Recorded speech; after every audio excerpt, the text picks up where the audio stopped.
अरे बच्चों नमस्कार, मैं देवेश कुमार। आज हम लेके आए हैं आपके लिए काफ़ी इंपॉर्टेंट न्यूमेरिकल्स जो पिछली परीक्षाओं में पूछे गए हैं तथा 2025 के लिए संभावित हैं।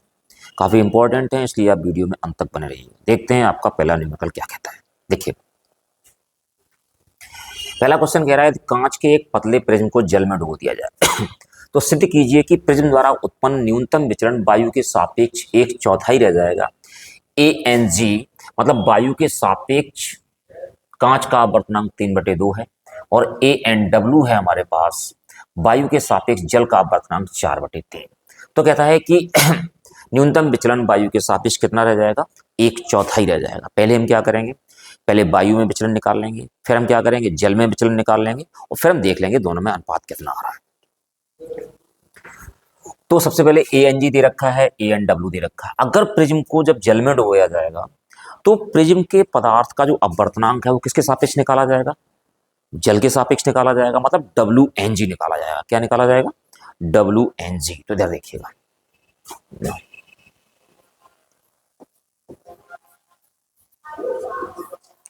WNG इज इक्वल टू क्या होता है, ANG अपॉन ANW। तो WNG हमारे पास हो जाएगा, ANG की वैल्यू कितनी है, 3/2 और इधर कितनी हो गई, 4/3। तो WNG हो जाएगा हमारे पास 3 × 3/2 × 4। तो WNG हमारे पास हो गया 9/8। ठीक है, मैं मान लेता हूं वायु में हमारे पास विचलन कितना है, Δ1 है या और जल में विचलन कितना हमारे पास, Δ2 है। बात है पतले प्रिज्म के लिए तो we have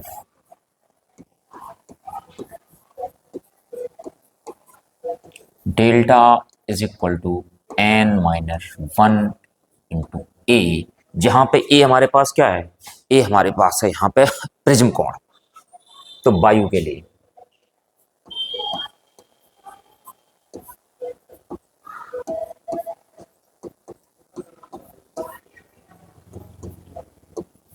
Δ1 is equal to हमारे पास अपवर्तनांक कितना काम करेगा, ANG काम करेगा। तो Δ1 हमारे पास हो जाएगा ANG-1 इंटू A। तो Δ1 इज इक्वल टू ANG की वैल्यू हमारे पास कितनी है, 3/2 1 इंटू A। तो Δ1 हमारे पास कितना हो जाएगा, 3। लघुत्तम लेके हल कर दिया तो हमारे पास Δ1 कितना आ गया, Δ1 आ गया 1/2A। हमने इसको इक्वेशन नंबर फर्स्ट दे दिया। अब क्या करेंगे, अब हम जल के लिए निकालेंगे।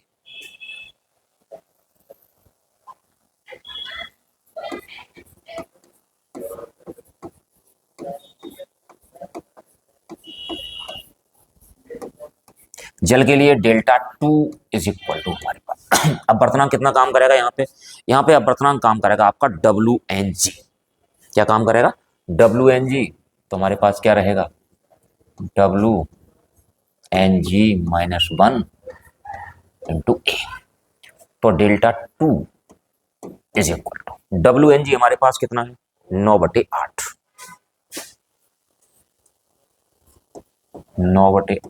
-1 इंटू A। तो Δ2 is equal to 1/8 into A। Δ2 equal to हमारे पास कितना हो गया, 1/8। तो Δ2 को हम क्या लिख सकते हैं, इसको लिख सकते हैं 1/4 गुणा 1/2A। लेकिन 1/2A है वो किसके बराबर है, Δ1 के बराबर है। तो इट मीन्स हमारे पास हो जाएगा Δ2 इज इक्वल टू 1/4 Δ1। यही आपका सिद्ध करवाया गया था कि जल में जो न्यूनतम विचलन का मान है वो वायु के सापेक्ष कितना रह जाएगा, 1/4 रह जाएगा। वायु में न्यूनतम विचलन कितना माना हमने, Δ1 माना है, जबकि जल में कितना माना है, Δ2 माना है। तो Δ2 कितना हो गया, 1/4 Δ1। अब देखते हैं आपका अगला क्वेश्चन क्या कह रहा है। क्वेश्चन कह रहा है वैद्युत द्विध्रुव तथा वैद्युत ध्रुव आघूर्ण के अर्थ को समझाइए। किसी वैद्युत द्विध्रुव में 20 माइक्रोकूलाम तथा -20 माइक्रोकूलाम के आवेश 1 सेंटीमीटर की दूरी से विभेदित हैं। द्विध्रुव से 1 मीटर दूर किसी अक्षीय बिंदु पर वैद्युत क्षेत्र की तीव्रता ज्ञात कीजिए।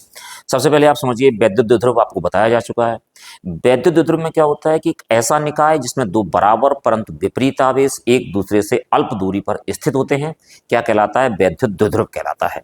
जैसे कि हमारे पास ये है,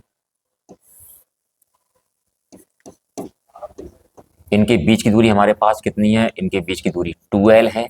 यहाँ पे आवेश -Q रखा हुआ है, यहाँ पे आवेश कितना रखा हुआ है? +Q। तो क्या होता है इसमें? एक ऐसा निकाय जिसमें दो बराबर परंतु विपरीत आवेश एक दूसरे से अल्प दूरी पर स्थित होते हैं, क्या कहलाता है? वैद्युत द्विध्रुव कहलाता है। जैसे HCl अणु है हमारा। ठीक। अब क्या है? वैद्युत द्विध्रुव आघूर्ण। वैद्युत द्विध्रुव आघूर्ण क्या होता है कि वैद्युत द्विध्रुव के किसी एक आवेश तथा दोनों आवेशों के बीच की दूरी के गुणनफल को वैद्युत द्विध्रुव आघूर्ण कहते हैं। इसे P से प्रदर्शित करते हैं। तो देखिएगा, P इज इक्वल टू द्विध्रुव का कोई एक आवेश Q इंटू दोनों आवेशों के बीच की दूरी का जो गुणनफल होता है वो क्या कहलाता है? वैद्युत द्विध्रुव आघूर्ण कहलाता है। ठीक। तो आप समझ गए होंगे वैद्युत द्विध्रुव क्या है और वैद्युत द्विध्रुव आघूर्ण क्या है। अब बात करते हैं न्यूमेरिकल की। न्यूमेरिकल में कह रहा है कि वैद्युत द्विध्रुव, अच्छा हाँ, किसी वैद्युत द्विध्रुव में 20 माइक्रोकूलम तथा -20 माइक्रोकूलम, तो Q बराबर हमारे पास कितना है? 20 माइक्रोकूलम। माइक्रोकूलम को कूलम में कन्वर्ट करेंगे तो कितना हो जाएगा?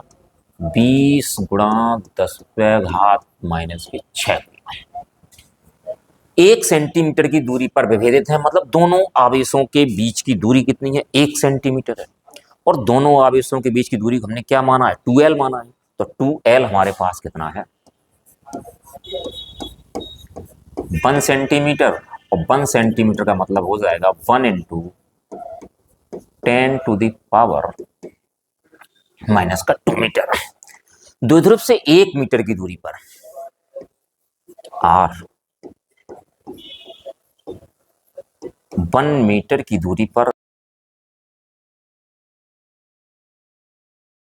तो देखिएगा अक्षीय स्थिति में वैद्युत क्षेत्र की तीव्रता क्या होता है? B है।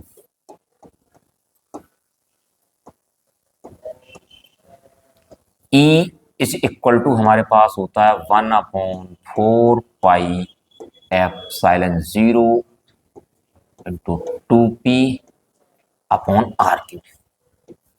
तो E इज इक्वल टू हमारे पास होता है 1/4πε0 2, अभी P बताया गया था, क्या होता है? 2L × Q upon RQ। 1/4πε0 की वैल्यू कितनी होती है? 1/4πε0 की वैल्यू होती है 9 × 10⁻⁹ इंटू 2। 2L हमारे पास कितना है? 1 सेंटीमीटर, मतलब 1 × 10⁻⁻² मीटर इंटू Q हमारे पास कितना? 20 × 10⁻⁻⁶।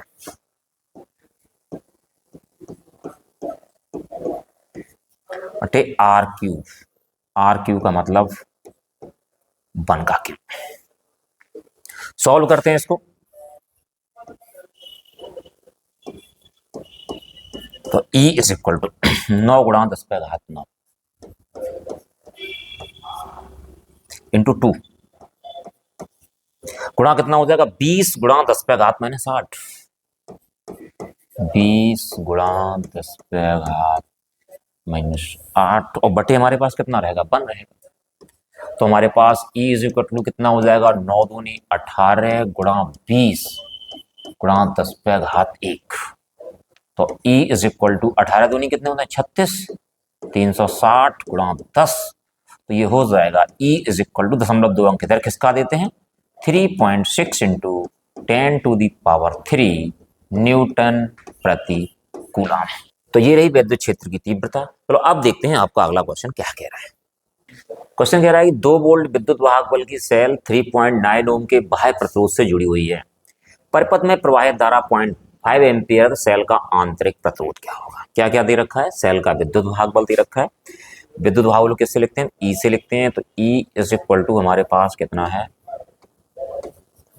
E इज इक्वल टू हमारे पास 2 वोल्ट है। 3.9 ओम के बाह्य प्रतिरोध से जुड़ी हुई है। बाह्य प्रतिरोध R बराबर हमारे पास कितना रहेगा, 3.9 ओम के बाह्य प्रतिरोध से जुड़ी हुई है।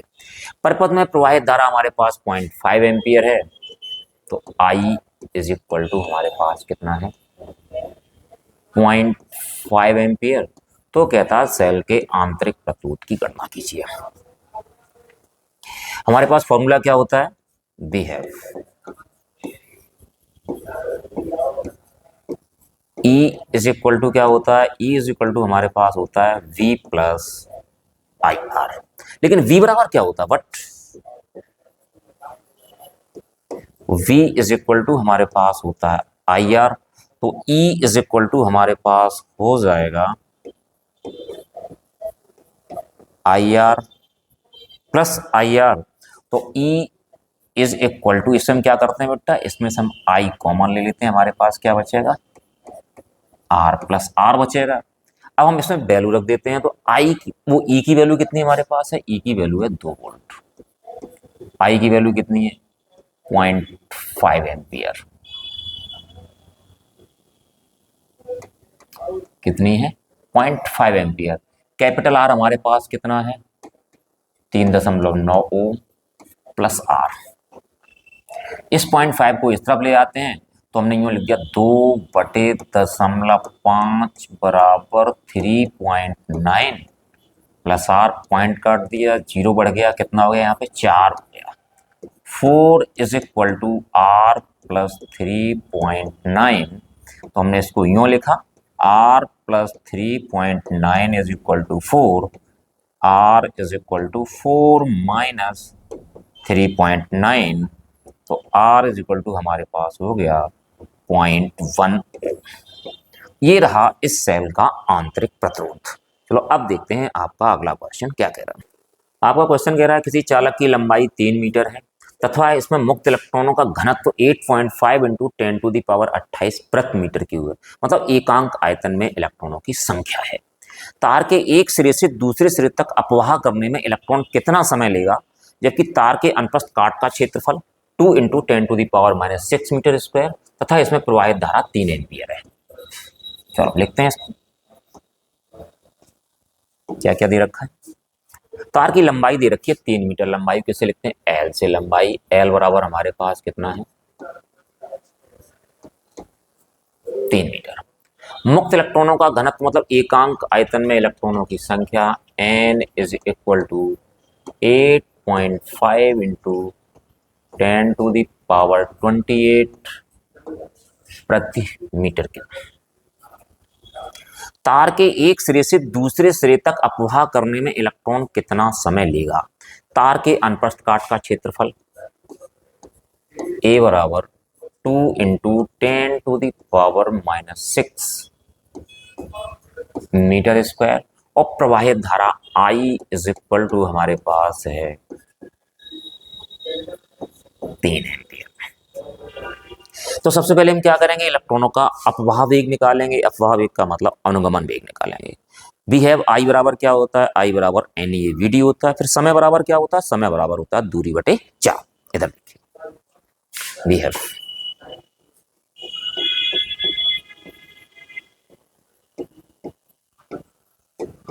आई is equal to N E A V D, V D is equal to I बटे एन ई ए। तो हमारे पास वीडी हो गया। अगर हम समय निकालते हैं तो समय बराबर क्या होता है, समय बराबर होता है दूरी बटे चाल। समय t बराबर दूरी हमारे पास कितनी l और चाल कितनी रहेगी हमारे पास vd। हम क्या करेंगे, इसमें vd का मान रख देंगे, t is equal to l upon vd का मान i upon N E A. तो t इज इक्वल टू हमारे पास क्या हो जाएगा N E A L upon कितना हो जाएगा आई। अब हम इसमें रखेंगे value, t is equal to n। N कितना है 8.5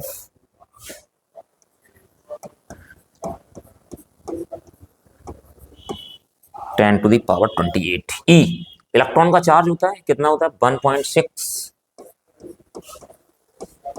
into 10⁻⁻⁻19 A 2 into 10⁻⁻⁻6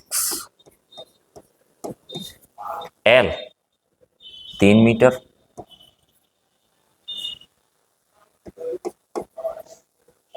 upon I, धारा हमारे पास कितनी है 3 एम्पियर की है, 3 से 3 कट जाएगा।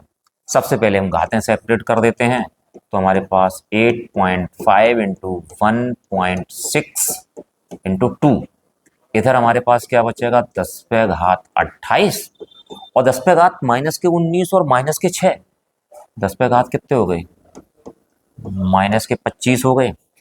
तो T is equal to 8.5 into 2 17 1.6 into 10⁻, कितना बचा हमारे पास 3, गुणा कर देते हैं 16 सत्ते कितने होते हैं 112, हासिल 11 और 16 कम 16, 16 11 कितने हो गए 27.2 गुणा 10⁻3 या T इज इक्वल टू हमारे पास हो जाएगा 2.72 इंटू 10⁻⁴ सेकेंड। तो इलेक्ट्रॉनों को पूरी लंबाई पार करने में इतना समय लग जाएगा, T is equal to 2.72 into 10⁻⁴ second. तो अब देखते हैं इसमें अगला क्वेश्चन आपका क्या कह रहा है। अगला क्वेश्चन आपका कह रहा है कि वृत्ताकार कुंडली की त्रिज्या हमारे पास कितनी है 10 सेंटीमीटर है, प्रतिरोध 2 ओम है। त्रिज्या को हमने किससे लिखा, त्रिज्या को लिखा R से। 10 सेंटीमीटर है, सेंटीमीटर को मीटर बदल देंगे कितना हो जाएगा 10 गुणा 10⁻⁻² मीटर। प्रतिरोध 2 ओम है, R बराबर कैपिटल R कितना है 2 ओम है। इसमें फेरों की संख्या 500 है, n बराबर कितना हमारे पास है 500, तथा कुंडली का तल 3 गुणा 10⁻⁻5 टेस्ला के चुंबकीय क्षेत्र के लंबवत है V। 3 गुणा 10⁻⁻5 टेस्ला के लंबवत है। अपने लंबवत अक्ष के प्रत्येक कुंडली 0.25 सेकेंड में डेल्टा T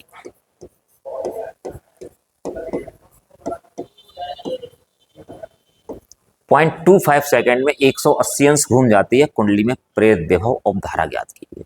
तो पहले से 180 अंश घूमती है, तो हमने θ1 मान लिया, हमारे पास कितना रहा 0 और θ2 हमारे पास कितना रहा 180 अंश। तो कहता है प्रेरित विभव और धारा ज्ञात कीजिए, E और I पूछ रहा है, E और I। देखिए सबसे पहले इसमें क्या करते हैं, φ1 निकालते हैं। φ1 बराबर हो जाएगा VA cos θ1, तो φ1 हमारे पास हो जाएगा V कितना है 3 गुणा 10⁻⁻5। कुंडली है वृत्ताकार है, तो इसका क्षेत्रफल कितना हो जाएगा पाई R² और cos θ1 की वैल्यू cos 0। तो φ1 हमारे पास हो गया 3 गुणा 10⁻⁻5 गुणा पाई और R²,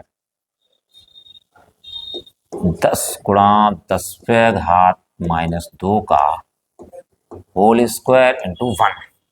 तो φ1 बेटा हमारे पास रहा 3 गुणा 10⁻⁻5 इंटू पाई और 10 का वर्ग कितना हो गया हमारे पास 100 और गुणा 10⁻⁻4। तो φ1 हमारे पास हो गया 3 गुणा 100 300 पाई गुणा 10⁻⁻9। दशमलव क्या करते हैं 2 अंक इधर किसका देते हैं, तो φ1 हमारे पास रहा 3 पाई इंटू 10⁻⁻7 वेबर। अगर हम यहाँ चाहें तो पाई का मान रख सकते हैं, पाई का मान चलो हम बाद में रख लेते हैं। अब क्या निकालेंगे, अब हम निकालेंगे φ2 ना। Phi two is equal to कितना हो जाएगा, B A cos theta two. यहाँ पे जो थीटा टू की वैल्यू है वो कितनी है, 180 अंश है। तो phi two is equal to V की वैल्यू हमारे पास कितनी है, 3 × 10⁻⁻⁵ इंटू पाई आर स्क्वायर। तो पाई डायरेक्ट लिखे देते हैं, इंटू 10 × 10⁻⁻² का होल स्क्वायर कॉस 180। कॉस 180 की वैल्यू कितनी होती है, -1 होती है। सारी वैल्यू तो यही है, तो इसमें सिर्फ क्या है, यहाँ पे cos 0 की वैल्यू +1 थी, यहाँ कितनी हो जाएगी, -1 हो जाएगी। तो चिन्ह किसका आ जाएगा, माइनस का आ जाएगा। जब देखो फाई टू इक्वल टू ऐसे ही लिखे देते हैं, 3 pi into 10⁻⁵ into 100 × 10⁻⁻⁴ into -1। Solve करके हमारे पास कितना आ जाएगा, सॉल्व करके सेम इसी प्रकार आ जाएगा, माइनस का 3 पाई इंटू 10⁻⁻⁷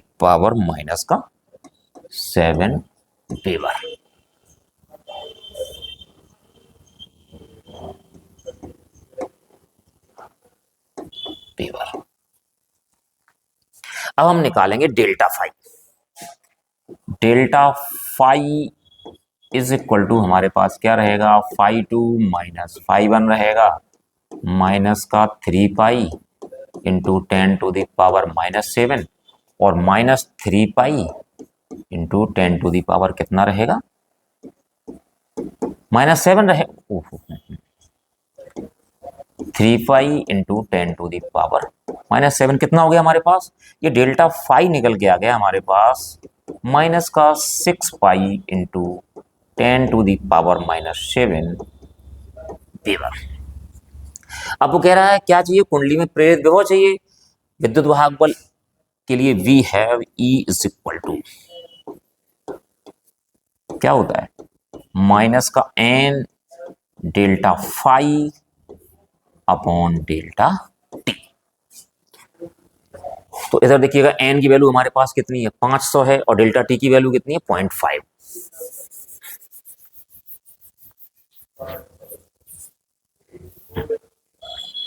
तो E इज इक्वल टू -500 गुणा डेल्टा फाई की वैल्यू -6 पाई इंटू 10⁻⁻⁷ अपॉन 0.25। तो यहाँ पे E is equal to minus minus plus हो गया, तो 500 गुणा 6 पाई गुणा 10⁻⁻⁷ बटे 0.25, पॉइंट हट गया, 2 जीरो बढ़ गए, 25 दूनी 50, 2000 हुआ यहाँ पे। तो हमारे पास E इज इक्वल टू कितना हो गया, 12,000 पाई गुणा 10⁻⁻⁷। हम क्या करेंगे, दशमलव को 1 2 3 4 अंक इधर किसका दें, तो E बराबर हमारे पास हो जाएगा 1.2 पाई इंटू 10⁻⁻3। हम यहाँ पे पाई की वैल्यू रख देते हैं, तो E is equal to 1.2 into pi की वैल्यू कितनी है, 3.14 गुणा 10⁻⁻3 गुणा कर दीजिए, 12 चौको 48 हासिल 4 और 12 एकम 12, 12 4 16 हासिल 1, 12 तिया 36, 1 37.3 अंक बाद 3.768 इंटू 10⁻⁻3 वोल्ट, ये आया आपके पास प्रेरित विद्युत वाहक बल। अब निकालते हैं इसमें धारा।